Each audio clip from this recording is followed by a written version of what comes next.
ओम गण गणपते नमः। आज अपने सुनेंगे वाल्मीकि रामायण बालकांड का आगे का अध्याय।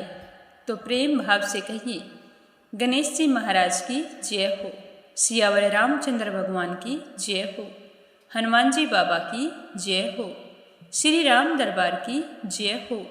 जब राजा दशरथ जनकपुरी से अपने पुत्र और पुत्रवधुओं के साथ अयोध्यापुरी को लौट रहे थे, उस समय पृथ्वी को कंपाती हुई बड़े बड़े वृक्षों को धराशायी करते हुए जोरों की आंधी चलने लगी।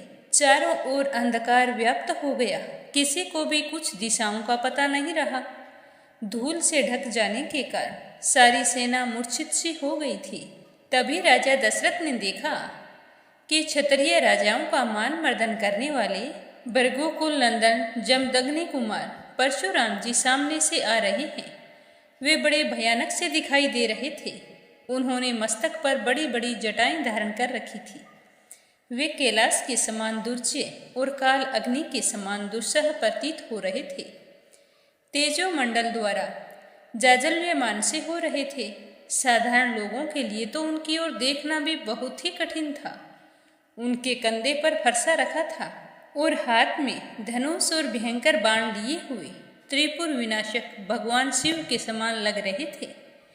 प्रज्वलित अग्नि के समान भयानक से प्रतीत होने वाले परशुराम जी को वहां देखकर जप और होम में तत्पर रहने वाले वशिष्ठ आदि सभी ब्रह्म ऋषि वहां पर एकत्रित होकर आपस में बातें करने लगे कि क्या अपने पिता के वध से अमर्ष के वशीभूत होकर ये क्षत्रियों का संहार तो नहीं कर डालेंगे। पूर्व काल में क्षत्रियों का वध करके इन्होंने अपना क्रोध उतार लिया है। अब इनका बदला लेने की चिंता तो दूर हो चुकी है। अतः फिर क्षत्रियों का संहार करना इनके लिए अभीष्ट नहीं है, यह निश्चय पूर्वक कहा जा सकता है। ऐसा कहकर ऋषियों ने भयंकर दिखाई देने वाले भृगुनंदन परशुराम जी को अर्घ्य लेकर दिया और कहा राम राम। ऐसा कहकर फिर उनसे बड़े ही मीठे शब्दों में बातचीत करने लगे।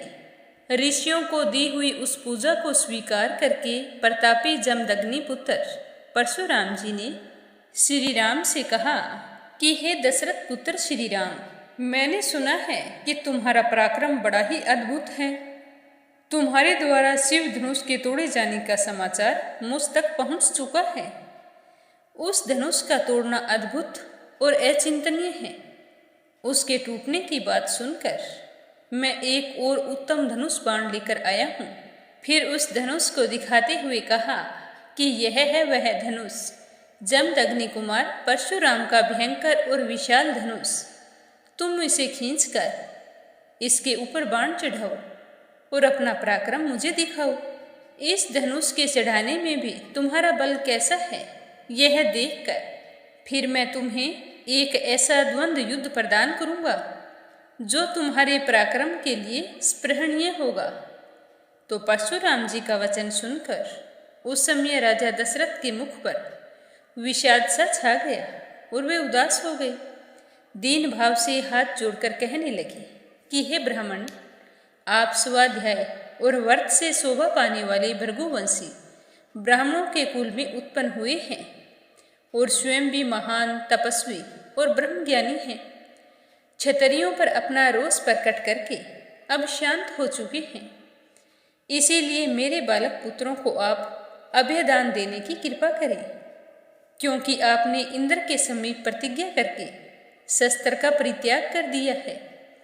इस तरह आप धर्म में तत्पर होकर कश्यप जी को पृथ्वी का दान करके वन में आकर महेंद्र पर्वत पर आश्रम बनाकर रहते हैं।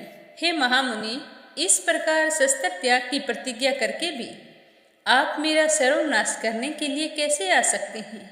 यदि कहें तो मेरा रोष तो केवल राम पर है। एकमात्र राम के मारे जाने पर ही हम सब लोग अपने जीवन का परित्याग कर देंगे। तो राजा दशरथ इस प्रकार बोलते गए, परंतु प्रतापी परशुराम ने उनकी बातों की अवहेलना करते हुए श्री राम से ही बातचीत जारी रखी। राजा दशरथ की कोई भी बात का जवाब नहीं दिया। वे बोले कि रघुनंदन, ये देखो, दो धनुष सबसे श्रेष्ठ और दिव्य थे। सारा संसार इन्हें सम्मान की दृष्टि से देखता था। साक्षात विश्वकर्मा ने इन्हें बनाया था। ये बड़े प्रबल और दृढ़ थे। इनमें से एक को देवताओं ने त्रिपुरासुर से युद्ध करने के लिए भगवान शंकर को दिया था, जिससे त्रिपुर का नाश हुआ, और वो वही धनुष था जिसे तुमने तोड़ा था। और दूसरा धनुष ये है जो मेरे पास है। इसे श्रेष्ठ देवताओं ने भगवान विष्णु को दिया था। हे श्री राम, शत्रु नगरी पर विजय पाने वाला वही यह वैष्णव धनुष है। हे दशरथ पुत्र श्री राम, यह भी शिवजी के धनुष के समान ही प्रबल है। उन दिनों समस्त देवताओं ने भगवान शिव और विष्णु के बलाबल की परीक्षा के लिए पितामह ब्रह्मा जी से पूछा था कि इन दोनों देवताओं में कौन अधिक बलशाली है।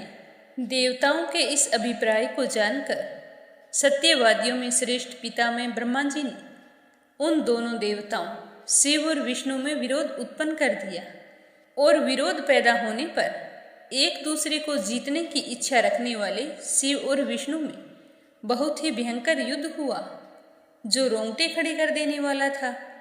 उस समय भगवान विष्णु ने हुंकार मात्र से ही शिवजी के भयंकर बलशाली धनुष को शिथिल तथा त्रिनेत्रधारी महादेव जी को भी स्तंभित कर दिया था। तब ऋषि समूह तथा चारणों सहित देवताओं ने आकर उन दोनों श्रेष्ठ देवताओं से शांति के लिए याचना की। फिर वे दोनों वहां शांत हो गए।